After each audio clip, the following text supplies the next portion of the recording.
Terima kasih pemirsa, masih bersama kita di Hidup Sehat. Nah, kita mau lanjutkan fakta mitos ya. Dokter ini langsung tanya ke dokter, "Dok, tifoid atau tipus ini memiliki gejala yang sama dengan DBD. Itu fakta atau mitos ini, Dok?"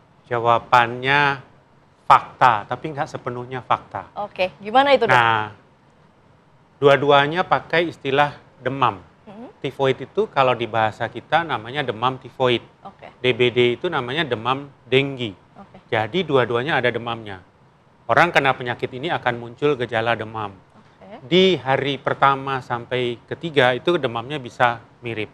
Tapi ada perbedaan yang harus dilacak oleh dokter kalau dia menemukan pasien demam. Oke. Kalau gejala khas tifoid, biasanya demamnya nggak muncul mendadak. Oke. Maksudnya tidak muncul mendadak, biasanya 3 hari atau bahkan sampai seminggu ada meriang-meriang sore.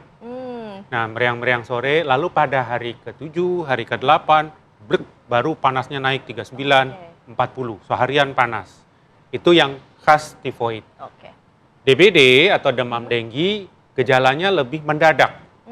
Pagi masih kerja misalnya, masih jalan, tahu-tahu siang mulai berasa dingin, lalu panas tinggi. Oke. Nah, tulang sakit-sakit, otot nyeri-nyeri, itu gejala khas DBD. Cuma nggak jarang kalau kita tanya, "Iya dok, kemarin 2 hari rasanya anget-anget sore gitu, sekarang mendadak panas.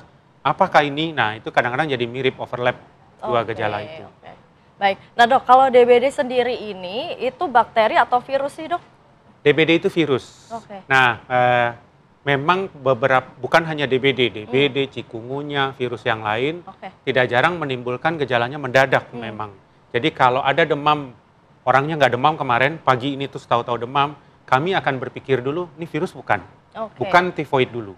Tapi kalau dia bilang, "Saya udah seminggu nih nggak enak badan saya," baru kita berpikir, tifoid apa bukan? Tifoid itu bakteri, tipes itu bakteri, DBD itu virus. Oke, berarti beda ya dok, tifoid sama DBD ini karena satunya virus, satunya bakteri ya? Beda banget. Oke, kalau dari Kak Amira sendiri nih punya pertanyaan nggak untuk dokter? Kan tadi pernah mengalami tipes ya, dan itu juga beberapa kali gitu. Mungkin ada pertanyaan Kak?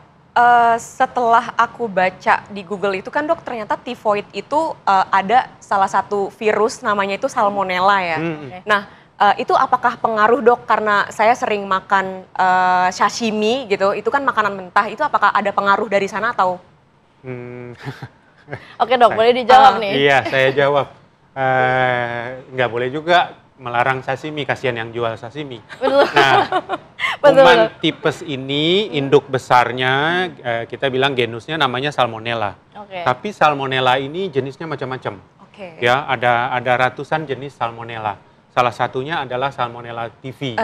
Nah, beberapa salmonella itu bisa bikin gejala diare, bukan tipes salmonella yang lain. Kalau pertanyaannya, mungkin nggak saya kemarin itu kena tipes karena tertelan kuman pada saat makan sashimi? Mungkin, mungkin. Karena bisa ada kuman yang menempel. Karena kuman tipes ini sebetulnya mati dengan pemanasan. Sashimi kan nggak kita panasin.